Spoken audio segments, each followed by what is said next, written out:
Please like and subscribe my YouTube channel. Chapter 1630 alliance army दंग रह गई क्योंकि उन्होंने एक मॉन्स्ट्रस फरोशस ऑरा को एक बार फिर मिडिल एजेड के मैन पर चढ़ते देखा। हुन क्लैन की साइड में उनकी मूल रूप से अभिमानी एक्सप्रेशन तुरंत बदसूरत हो गई थी। मैजेस्टी, पूर्व ड्रैगन एम्परर, क्या यह वास्तव में आप हैं? इस समय एल्डर झू लुओ, जिसका दिमाग धुंधला था, आखिरकार जाग गया था। उसे भी अपनी दूर की स्मृति से सामने वाले के समान चेहरा मिल गया था। तुरंत उसका शरीर उत्तेजना से लगातार कांप रहा था। उसके पुराने आंसू भी बहने लगे थे। अरे, मैंने सोचा है कि आप इस एम्परर के बारे में पूरी तरह से भूल गए हैं। मिडिल एजेड मैन मुस्कुराया और यह शीर्षक देने के बाद टिप्पणी की, यह लिटिल फेलो ऐसा करने की हिम्मत नहीं करता। एल्डर झू हुओ ने बार बार अपना सिर हिलाया। हालांकि उसका बाहरी रूप और भी पुराना लग रहा था। वह समझ गया था कि जब जियान के पिता एंशिएंट वॉइड ड्रैगन ट्राइब के प्रभारी थे, तब वह केवल एक युवा था। एंशिएंट ड्रैगन ट्राइब के अन्य एल्डर्स ने एक दूसरे को देखा। उनकी आंखों में उत्साह उमड़ पड़ा। किसी ने उम्मीद नहीं की थी कि पिछले ड्रैगन एम्परर, जिसके लापता होने की अफवाह थी, वास्तव में इस दुनिया में अभी भी जीवित होगा। इस मामले में एंशिएंट वॉइड ड्रैगन ट्राइब की ताकत निस्संदेह ऊंची होगी। इस अंत को देखकर, जो अचानक लंबे समय से खोए हुए परिजनों का मिलन बन गया था, जियोयान केवल कड़वाहट से मुस्कुरा सकता था और अपना सिर हिला सकता था। इसके तुरंत बाद उनके दिलों में एक खुशी उमड़ पड़ी। यह अप्रत्याशित था कि इस मिस्टीरियस एक्सपर्ट और जियान के बीच वास्तव में ऐसा रिश्ता था। इस तरह स्थिति उल्टी होने वाली थी। तो आप प्राचीन शून्य ड्रैगन एम्परर के पिछले ड्रैगन एम्परर हैं। गु युआन ने यह देखकर आह भरी कि माहौल काफी अच्छा है। उसने तुरंत हाथ जोड़े और हंसे। हालांकि मैं तुमसे उम्र में बड़ा हूँ, फिर भी किसी की ताकत सबसे महत्वपूर्ण है। आप मुझे झूकुन कह सकते हैं। उस तथाकथित पिछले ड्रैगन एम्परर ने गु युआन का सामना करते हुए हवा नहीं दी। उसने केवल हाथ हिलाया और कहा, भाई झूकुन। यह सुनकर गु युआन ने अपने चेहरे पर एक मुस्कान प्रकट की। उन्होंने अपने हाथों को आपस में जोड़ा। ऐसे एक्सपर्ट से परिचित होना स्वाभाविक रूप से बेहद फायदेमंद था। मैजेस्टी, जियोयान हमारे एंशिएंट ड्रैगन ट्राइब के एक महान दाता हैं। उन्होंने हमारे क्लैन को कई विकट परिस्थितियों से बचाया था। इसके अलावा, अगर यह उसकी वजह से नहीं होता, तो जियान सुरक्षित रूप से हमारे ट्राइब में वापस नहीं आ पाता। एल झू हुओ ने आगे बढ़कर सम्मानपूर्वक बात की। गंभीर स्थिति। एंशिएंट वॉइड ड्रैगन ट्राइब अब कैसी है? यह सुनकर झूकुन चौंक गया। उसकी एक्सप्रेशन जल्दी से डूब गई। उनका युग एंशिएंट वॉइड ड्रैगन ट्राइब का शिखर था। कॉन्टिनेंट पर शायद ही कोई फैक्शंस था जो उसे अपमानित करने की हिम्मत करेगा। एल्डर झू हुओ एक पल के लिए झिझका, जिसके बाद उन्होंने ड्रैगन एम्परर के मिसिंग होने के बाद हुई कुछ घटनाओं के बारे में मोटे तौर पर बताया। एंशिएंट ड्रैगन ट्राइब के 4 भागों में बंटे होने की बात सुनकर झूकुन की आंखों में रोष चमक रहा था। स्पष्ट रूप से उन्हें यह उम्मीद नहीं थी कि ये लोग, जो मूल रूप से उनके प्रति बेहद सम्मानजनक थे, उनके गायब होने के बाद वास्तव में इतने साहसी होंगे। ऐसा लगता है कि मैं इस बार वास्तव में उलझन में हूँ। सौभाग्य से उन्होंने कोई बड़ी गलती नहीं की। झू हुओ द्वारा स्थिति को मोटे तौर पर समझाने के बाद झूकुन के माथे पर अचानक कुछ ठंडा पसीना आ गया था। उसने मुस्कुराते हुए जियोयान की ओर देखा। उनके चेहरे के भाव बेहद गर्म थे। यह उनके पहले के तेवर से बिल्कुल अलग था। झू हुओ ने जो संक्षेप में बताया था, उससे वह बता सकता था कि जियान के इस जियोयान के साथ काफी अच्छे संबंध थे। इसे जोड़ते हुए कि जियोयान ने पहले जियोयान की रक्षा के लिए अपनी जान जोखिम में डाल दी थी, वह समझ गया था कि अगर आज जियोयान के साथ कोई दुर्घटना होती है, तो संभावना है कि मामला सुलझाना मुश्किल होगा। जियोयान थोड़ा अवाक था और उसने बेहद गर्म चेहरे को देखा। इस समय वह केवल इतना कर सकता था कि वह असहाय होकर अपना सिर हिला दे। उन्होंने कहा, एल्डर वास्तव में मजाक करना जानते हैं। मुझे एल्डर बुलाकर हम अजनबी लगते हैं। आप जियान के अच्छे दोस्त हैं। अगर आप बुरा न माने तो आप मुझे अंकल कह सकते हैं। झूकुन ने अपना हाथ लहराया और जल्दी से कहा। जियोयान एक बार फिर स्पीचलेस था। वह न तो हंस सकता था और न ही रो सकता था और उसने अपने हाथों को एक साथ जोड़ लिया और कहा, अंकल झूकुन। यह देखकर झूकुन ने मुस्कुराते हुए सिर हिलाया। उसकी आंखों का कोना जियान की ओर चला गया, जो शांत था। यह देखकर उनका दिल थोड़ा खुश हुआ कि बाद वाले के हाव भाव कुछ गर्म लग रहे थे। हाँ हाँ, जब से मैंने अपनी बेटी से वादा किया है, मुझे इस साथी की जान लेनी पड़ेगी। झूकुन ने अपना सिर घुमाया। मुस्कुराहट के साथ बोलने से पहले उसकी आंखों ने कुछ दूर हुन तियांडी की ओर देखा। बगल में गु युआन अनजाने में मुस्कुराया। उसने हुन तियांडी के अत्यंत कुरूप भाव को देखा। अचानक उसे आकाश की ओर हंसने की इच्छा होने की एक सुकून भरी अनुभूति हुई। यह वास्तव में किसी की किस्मत बदलने का मामला था। वह साथ ही पहले से चोट के अपमान को जोड़ने का प्रयास कर रहा था। हालांकि उन्होंने यह उम्मीद नहीं की थी कि स्थिति एक पल में पूरी तरह से बदल गई थी। अपनी सेंसेस के आधार पर गु युआन पहले से ही समझ गया था कि झू कुन निश्चित रूप से उससे कमजोर नहीं था। उत्तरार्ध एडवांस 9 स्टार दाओशेंग क्लास में भी था। संयुक्त रूप से उनकी स्ट्रेंथ के साथ हुन टियांडी को भी एक दयनीय हार का सामना करना पड़ेगा। मुझे लड़े हुए कई साल हो गए थे। मुक्त होने के तुरंत बाद इतनी बड़ी लड़ाई का सामना करने में सक्षम होना मेरे लिए वास्तव में सुखद है। झू कुन का बॉडी धीरे धीरे तैरने लगा। उसने अपनी फिस्ट बांध ली। बैंगनी सुनहरी चमक धीरे धीरे उसके बॉडी के भीतर से फैल गई क्योंकि उसने हुन तियांडी को देखा और हंसा। हम्फ सिचुएशन में अचानक आए इस बदलाव को देखकर हुन तियांडी ने बदसूरत एक्सप्रेशन धारण करते हुए ठिठोली की। उसके हाथ में एंशिएंट जेड ने अचानक एक ब्राइट लाइट पिलर खोल दिया। लाइट पिलर आकाश से नीचे गिरा, जिसके बाद इसने सीधे एंशिएंट दरवाजे पर निशाना साधा। वह पहले से ही एंशिएंट जेड की पूरी स्ट्रेंथ का इस्तेमाल कर चुका था। टकराना। एंशिएंट डोर, जो बहुत लंबे समय से बंद था, अचानक लाइट पिलर के नीचे हिलने लगा। क्रैक्स के निशान दिखने लगे। क्रैक्स तेजी से बड़ी होती गईं। एक क्षण बाद एक कर्कश ध्वनि के बीच एंशिएंट स्टोन का दरवाजा धीरे धीरे किनारे की ओर खोला गया। ची, एक एंशिएंट लहर, जो एंशिएंट काल से उत्पन्न हुई प्रतीत होती थी, अचानक एंशिएंट द्वार के पीछे से खुलते ही बाहर निकल गई। ऐसा लगता है कि दोनों फोर्स को इस लहर के नीचे भारी झटका लगा है। उनका फॉर्मेशन एक अराजकता में बदल गया था। कुछ कमजोर व्यक्तियों को 1,00,000 फीट पीछे धकेला जा रहा था। ध्यान से, आर्मी के फॉर्मेशन को इस लहर से बिखरा हुआ देखकर जियोयान ने जल्दी से अपने बॉडी को स्थिर कर लिया। उसने जल्दी से गहरी आवाज में याद दिलाया, एंशिएंट गॉड मैंशन खुलने वाली है। गु युआन ने धीमी आवाज में कहा। उसकी निगाहें उन एंशिएंट विशाल दरवाजों को गौर से देखने लगी, जो धीरे धीरे खुल रहे थे। क्या इसे आखिरकार खोल दिया गया है? झू कुन इस दृश्य को देखते हुए थोड़ा अनुपस्थित था। उस जगह में फंसे रहने के दौरान उसने मैंशन को खोलने के लिए हर तरह की कोशिश की थी। हालांकि उनका कोई फायदा नहीं हुआ। आखिरकार वह आज यह दृश्य देखने में सक्षम हो गया। बैंग बैंग बैंग, स्टोन का दरवाजा खोलते ही एंशिएंट रिप्पल और भी तीव्र हो गई। अंत में दोनों पक्षों के बहुत कम एक्सपर्ट्स थे जो अभी भी हवा में तैरते रह सकते थे। गु युआन, क्या आप जानते हैं कि एंशिएंट गॉड मैंशन के अंदर क्या है? झू कुन ने अचानक पूछने से पहले आकाश में धीरे धीरे खुलने वाले एंशिएंट दरवाजे को देखा। मैं बहुत निश्चित नहीं हूँ। मुझे केवल इतना पता है कि अंदर की चीज किसी को डूडी क्लास में आगे बढ़ने की अनुमति देगी। जवाब देने से पहले गु युआन एक पल के लिए झिझका। यह वास्तव में किसी को डूडी क्लास में आगे बढ़ने की अनुमति देने में सक्षम है। ऐसा इसलिए है क्योंकि मैंशन के अंदर एक एम्ब्रियोनिक दीपिल है। अगर मैं सही अनुमान लगाऊं, तो यह हुन तियांडी का लक्ष्य होना चाहिए। यदि बाद वाला इसे प्राप्त कर लेता है, तो यह बहुत संभावना है कि वह डूडी क्लास में आगे बढ़ जाएगा। झू कुन ने कहा। ओह, यह सुनने के बाद गु युआन के एक्सप्रेशन थोड़े बदल गए। एम्ब्रियोनिक दीपिल, यदि वास्तव में ऐसा होता, तो उसके पास वास्तव में वह अनबिलीवेबल क्षमता होती। हमें हुन तियांडी को एम्ब्रियोनिक दीपिल प्राप्त करने की अनुमति नहीं देनी चाहिए। अन्यथा एक बार जब वह डूडी क्लास में आगे बढ़ गया, तो हुन क्लैन निश्चित रूप से हमें अपने चरित्र को देखते हुए नहीं छोड़ेंगे। गु युआन ने गहरी आवाज में बात की।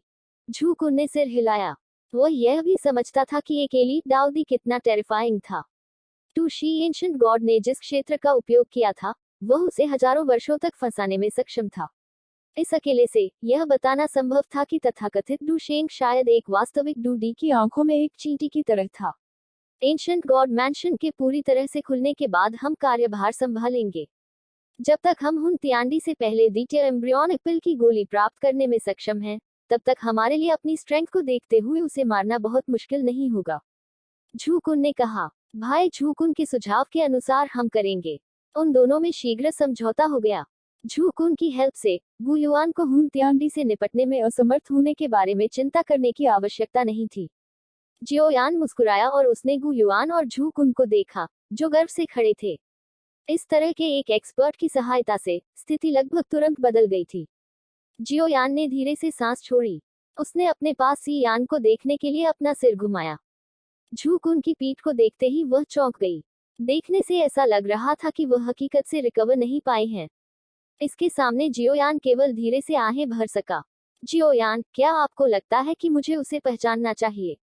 सी यान ने अपना सिर घुमाया। जियो यान को देखा और अचानक पूछा, अगर ऐसा नहीं है क्योंकि मैं भाग्यशाली था, तो मैं पहले से ही अन्य मैजिकल बीस्ट्स का भोजन बन गया होता। आपको वही करना चाहिए जो आपका दिल आपसे कहता है। इस दुनिया में कोई भी माता पिता नहीं है जो अपने बच्चों से प्यार नहीं करते हैं। मैं उस जगह पर गया हूँ जहाँ वह फंस गया था। वो ही एक अंधेरी और सुनसान जगह थी। इन वर्षों के दौरान उनका जीवन भी काफी कठिन था। जियोयान उचित तरीके से बोलने से पहले एक पल के लिए झिझका। वह समझ गया था कि जियान को अपने इस पिता पर कुछ खोया हुआ महसूस हुआ जो अचानक प्रकट हो गया था। उसे नहीं पता था कि उसे इस मामले से कैसे निपटना चाहिए। सी यान ने चुपचाप सिर हिलाया लेकिन बोला नहीं। जियो यान ने हाथ फैलाए और कुछ और नहीं कहा। ऐसे मामलों को अंततः सी यान द्वारा सुलझाया जाना चाहिए। रंबल। जब जियो यान जी यान के साथ बातचीत कर रहा था, तब विशाल एंशिएंट स्टोन के दरवाजे से निकलने वाली लहर तेजी से भयंकर हो गई थी। उतार चढ़ाव उत्सर्जित होने पर बड़े दरवाजों के बीच की खाई बड़ी और बड़ी होती गई। अंत में तेज आवाज के तहत पूरी तरह से सख्त हो गया था।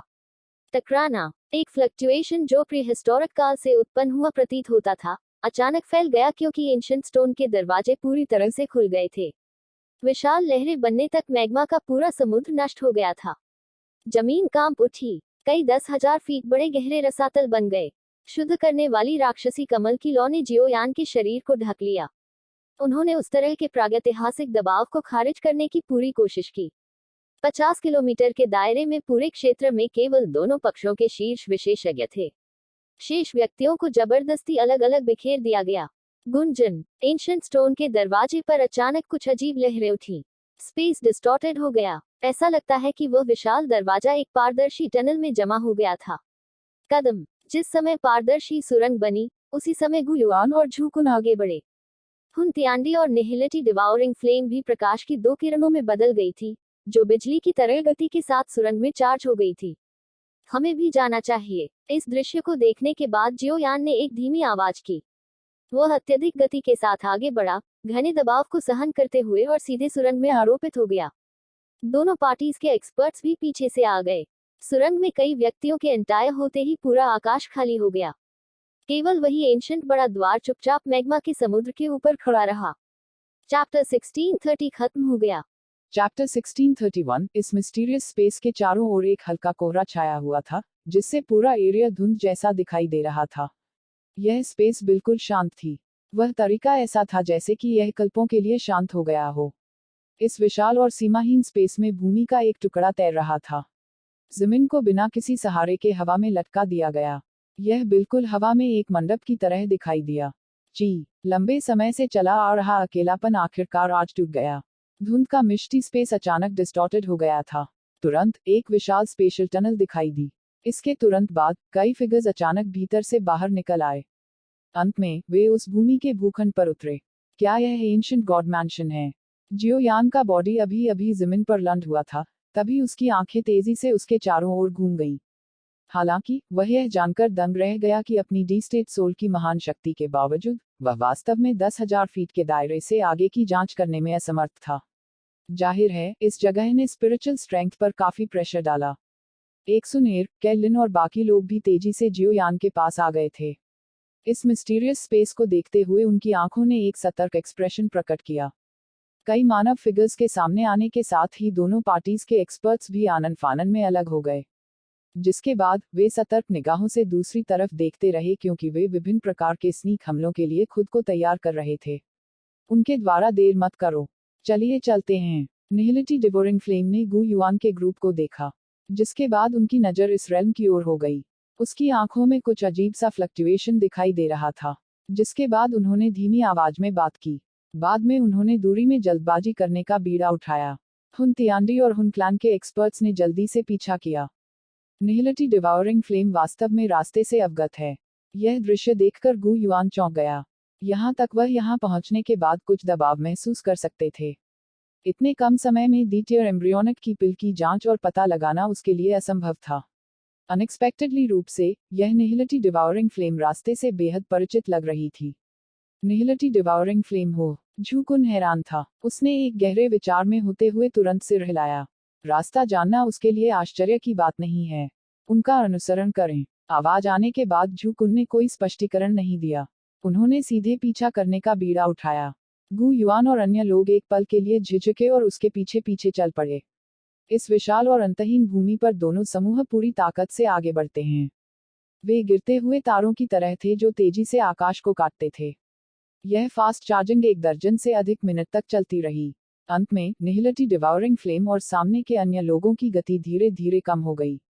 गति कम होने के बाद गु युआन, जियो यान और अन्य लोगों ने तेजी से पीछा किया, जिसके बाद उन्होंने उस विशाल मैदान पर दिखाई देने वाले एंशिएंट स्टोन हॉल को देखा। उनकी आंखों में भीषण गर्मी चमक रही थी।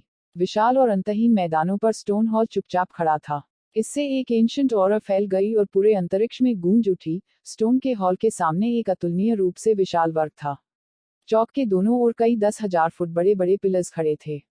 उस स्थान से मैजेस्टिक ऑरा जैसी विशाल औरत छिटक गई। जियो यान का समूह सावधानी से चौक पर उतरा। उनके कदमों के उतरते ही पत्थर की जमीन पर कुछ रगड़ की आवाज चुपचाप सुनाई दी। दोनों पार्टीज के बीच कुछ दूरी थी, जिसके बाद उन्होंने हॉल के दोनों किनारों पर कब्जा कर लिया। उन्होंने अपनी सीढ़ियां खोलीं और चौकस होकर चौक की ओर चल पड़े। यह चौक अत्यंत विशाल था। सभी को लगा जैसे वे रेगिस्तान में रेंगने वाली चींटियां हैं, जैसे वे उस पर चल रहे थे। उनके लिए इसकी सीमा देखना मुश्किल था। हालांकि ड्यूक्यूई कॉन्टिनेंट पर मौजूद सभी लोगों को पहले से ही सबसे मजबूत व्यक्ति माना जा सकता है। उन सभी में कुछ धातु की कठोरता थी, इसलिए किसी ने हंगामा नहीं किया। इस दिव्य स्थान में सभी के हृदय किसी न किसी सम्मान और भय से भर गए। चलते चलते जियो यान के कदम अचानक रुक गए। उसने अपना सिर घुमाया और कुछ दूर सामने एक स्टोन के पिलर के शीर्ष पर देखा। उसमें से गहरे येलो कलर्ड फ्लेम उठ रही थी। इस तरह की फ्लेम ने जियो यान को एक नज़र से देखने दिया कि यह एक प्रकार की हेवनली फ्लेम थी। अगर उसने सही अनुमान लगाया तो यह मिस्टीरियस येलो फ्लेम होना चाहिए, जिसे हेवनली फ्लेम रैंकिंग में 23वां स्थान दिया गया था। यह हेवनली फ्लेम इतनी कमजोर क्यों है? हालांकि जियो यान जल्द ही भौंकने लगा। यह वास्तव में मिस्टीरियस येलो फ्लेम थी। हालांकि यह बेहद कमजोर और छोटा दिखाई दिया। इसका स्वरूप ऐसा था मानो वह शक्ति जो मूल रूप से हेवनली फ्लेम के भीतर थी पूरी तरह से खो गई थी। जियो यान के कंधे पर अचानक एक फ्लेम इकट्ठी हो गई क्योंकि उसने कुछ संदेह महसूस किया। जिसके बाद लिटिल ये एक फ्लैश में दिखाई दिया। उसने इस शांत चौक को देखा और उसकी आंखों में अचानक से कुछ खोई हुई एक्सप्रेशन उभर आई। यह जगह बहुत जानी पहचानी है। लिटिल ये की धीमी आवाज सुनकर जियो यान के कदम अचानक रुक गए। उसने अपना सिर घुमाया और हैरत से लिटिल ये की ओर देखा। परिचित, यह एंशिएंट गॉड मैंशन थी। इस प्लेस से कौन परिचित हो सकता है? क्या हुआ? जियो यान की आंखों में रोशनी चमक उठी। उसके दिल में एक विचार आया और वह लिटिल ये के दिल में फैल गया। मुझे नहीं पता, मुझे बस ऐसा लगता है कि यह प्लेस थोड़ी जानी पहचानी है। ऐसा लगता है कि मैं यहाँ अतीत में रहा हूँ। लिटिल ये ने खोया हुआ महसूस करते हुए जवाब दिया। जियो यान की एक्सप्रेशन तेजी से बदली। अतीत में यहाँ रहे हैं? यह कैसे संभव हो सकता है? एंशिएंट गॉड मैंशन पहली बार खोली गई थी। इससे पहले उन्होंने पहले कभी भी एंशिएंट गॉड मैंशन के खुलने के बारे में नहीं सुना था। इसलिए जियो यान ने पहले सोचा कि यह हास्यास्पद था जब उसने लिटिल ये को यह कहते हुए सुना कि ऐसा लगता है कि यह इस जगह पर पहले भी रहा हो। हालांकि इसके तुरंत बाद उसने सोचा कि लिटिल ये, जो मानसिक रूप से उससे जुड़ा हुआ था, निश्चित रूप से झूठ नहीं बोलेगा। इस तरह ऐसा लग रहा था कि इस बात की बहुत अधिक संभावना है कि लिटिल ये ने जो कहा था वह सच था। हालांकि जियो यान को समझ नहीं आया कि लिटिल ये को ऐसा क्यों लगेगा कि यह जगह जानी पहचानी है। जियो यान ने कसकर मुंह फेर लिया। उसके कदमों ने दूसरों को पकड़ लिया। इस समय सभी ने स्टोन पिलर्स पर हेवनली फ्लेम्स की भी खोज की थी। हालांकि हेवनली फ्लेम्स को बहुत पीछे स्थान दिया गया था, इसलिए उन्होंने इस पर ज्यादा ध्यान नहीं दिया। हालांकि वे 1,000 फीट और चल चुके थे जब एक और विशाल स्टोन का पिलर दिखाई दिया। स्टोन के पिलर्स पर फ्लेम्स का एक गुच्छ भी उठ रहा था। 10,000 beast spirit flame, heavenly flame ranking में 20वें स्थान पर। जियो यान ने धीरे धीरे सांस छोड़ी और उसने बढ़ती लाल फ्लेम के समूह को देखा, जिससे स्पष्ट रूप से हजारों जानवरों की उपस्थिति का पता चला। उसकी आंखें चमक उठीं, जिसके बाद उन्होंने आगे देखा। उसके कदम बहुत तेज हो गए। यह देखकर गु युआन और अन्य लोग तेजी से उसके पीछे हो लिए। वे एक बार फिर 1,000 फीट आगे बढ़े। एक और स्टोन का पिलर दिखाई दिया। उसमें से एक अलग स्वर्गीय ज्वाला भी उठ रही थी। हालांकि इन हेवनली फ्लेम्स में अत्यधिक शक्ति नहीं थी। देखने में यह बिल्कुल सजावट जैसा लग रहा था। हालांकि जियोयान, जो हेवनली फ्लेम्स में पारंगत थे, समझ गए थे कि ये हेवनली फ्लेम्स नकली नहीं थीं। वे सभी वास्तविक हेवनली फ्लेम्स थीं। ये हेवनली फ्लेम्स। गु युआन के ग्रुप ने इस दृश्य को देखा। उनकी आंखों ने हैरान कर देने वाले भाव प्रकट किए। ऐसा लगता है कि हेवनली फ्लेम रैंकिंग जितनी आगे स्थित है उतनी ही ऊंची है। जियोयान ने धीरे से कहा। उसने अपना सिर घुमाया और लिटिल ये को देखा, जो उसके कंधे पर बैठा था। जिसके बाद उनकी नज़र कुछ ही दूर निहिलिटी डिवाउरिंग फ्लेम की ओर गई। बाद वाले की भावना में भी एक बड़ी लहर लग रही थी। हालांकि उनमें लिटिल ये के समान एक खोई हुई एक्सप्रेशन थी। और तेज, जियोयान ने आग्रह किया। जिसके बाद उन्होंने अपने कदम तेज कर लिए। ग्रुप ने तेजी से पीछा किया। उनकी गति में वृद्धि के साथ एक के बाद एक कई ऊंचे पत्थर के खंभे दिखाई दिए। इन पत्थर के खंभों पर हेवनली फ्लेम्स की रैंकिंग में हेवनली फ्लेम्स उठी। इन हेवनली फ्लेम्स के बीच जियोयान एक अत्यंत परिचित green load score flame, fallen hot flame, sea hot flame, bone chilling flame आदि देख सकता था। यह अप्रत्याशित है कि तुशी प्राचीन भगवान वास्तव में स्वर्गीय लिप्टों को इकट्ठा करना पसंद करता है। Heavenly flames ranking 8 wasteland destruction flame पर छठी रैंक की लॉ को देखने के बाद यहां तक गु युआन भी चिल्लाने का विरोध नहीं कर सका। मुझे आश्चर्य है कि क्या हेवनली फ्लेम्स रैंकिंग में शीर्ष 3 रैंक वाली हेवनली फ्लेम्स यहां हैं। यान जिन ने सिर हिलाया। उसने अचानक जियोयान के कंधे पर लिटिल ये और कुछ ही दूरी पर निहिलिटी डिवाउरिंग फ्लेम को देखा। हालांकि हेवनली फ्लेम्स इस दुनिया में दुर्लभ थीं, फिर भी प्रत्येक प्रकार की एक से अधिक लपटें थीं। हालांकि शीर्ष 3 रैंक वाली हेवनली फ्लेम्स अलग थीं। सामान्यतया यदि इस संसार में एक प्योरिफाइंग डेमोनिक लोटस फ्लेम या एक निहिलिटी डिवाउरिंग फ्लेम विद्यमान होती, तो उसी प्रकार की दूसरी ज्वाला प्रकट नहीं होती। फिर भी प्योरिफाइंग करने वाली डेमोनिक लोटस फ्लेम और निहिलिटी डिवाउरिंग फ्लेम दोनों वर्तमान में मौजूद थी। एक जियोयान के हाथों में था जबकि दूसरा हुन क्लैन की सहायता के लिए मानव आकार में बदल गया था। क्या वह टूशी एंशिएंट गॉड एक दूसरा प्योरिफाइंग करने वाला डेमोनिक लोटस फ्लेम और निहिलिटी डिवाउरिंग फ्लेम बना सकता था? जाओ। स्पष्ट रूप से यानजिन अकेले पर्सन नहीं थे जिनके पास ऐसे विचार थे। यहां तक हुन क्लैन के लोगों ने भी नजरों का आदान प्रदान करने के बाद तेजी से अपनी गति बढ़ा दी। दोनों ग्रुप्स तेजी से विशाल चौक पर पहुंचे। थोड़ी देर बाद अचानक सारे फिगर्स थम गए। इस समय वे धीरे धीरे चौक के अंत तक पहुंच चुके थे। चौथे क्रम के गोल्ड एम्परर इंसिनरेटिंग हेवनली फ्लेम से गुजरने के बाद एक और 2 विशाल स्टोन के पिलर्स सभी की दृष्टि में दिखाई दिए। जैसे ही उन्होंने 2 विशाल दिखने वाले पिलर्स को देखा, सभी ने तुरंत अपनी आंखें स्टोन के पिलर्स के ऊपर की ओर फेंक दी। इस बार, हालांकि उन्होंने अपने पास से कोई हेवनली फ्लेम नहीं उठी, स्टोन के पिलर्स के टॉप खाली थे। अपेक्षित प्योरिफाइंग डेमोनिक लोटस फ्लेम और निहिलिटी डिवाउरिंग फ्लेम उनमें से अनुपस्थित थे। दूसरे शब्दों में, ऐसा प्रतीत होता है कि इन 2 प्रकार की हेवनली फ्लेम्स को एंशिएंट गॉड्स के टूशी संग्रह में शामिल नहीं किया गया था। यह देख सभी की हल्की सांसें चल रही थी। ऐसा लग रहा था कि उन्हें थोड़ा अफसोस हो रहा है। ये अंतिम 2 पत्थर के स्तंभ हैं। ऐसा लगता है कि टूशी एंशिएंट गॉड भी पौराणिक प्रथम श्रेणी के हेवनली फ्लेम्स को प्राप्त करने में असमर्थ हैं। 2 स्टोन के पिलर्स के बाद चौक का अंत देखकर गु युआन भी कुछ अफसोस के साथ बोला। जियोयान ने बीच में नहीं रोका। स्टोन के 2 खाली पिलर्स को देखते ही उसकी आंखें चौंक गईं। उसके हाथों ने धीरे से उसके कंधे पर लिटिल ये को छुआ। अचानक उसने उस परिचित भावना को याद किया जिसका लिटिल ये ने पहले उल्लेख किया था और कैसे निहिलिटी डिवाउरिंग फ्लेम यहाँ का रास्ता जानती थी। जियोयान ने प्योरिफाइंग डेमोनिक लोटस फ्लेम को छुआ, जिसके बाद उन्होंने निहिलिटी डिवाउरिंग फ्लेम पर नजर डाली, केवल यह पता लगाने के लिए कि उत्तरार्ध अंतिम पिलर को खोई हुई एक्सप्रेशन के साथ देख रहा था। उन्होंने जो भावनाएं दिखाई निहिलिटी डिवाउरिंग फ्लेम की कुछ अजीब एक्सप्रेशन को देखकर, एक विचार जिसके कारण व्यक्ति का सिर सुन्न हो गया था, धीरे धीरे जियोयान के दिल के भीतर से उठ गया।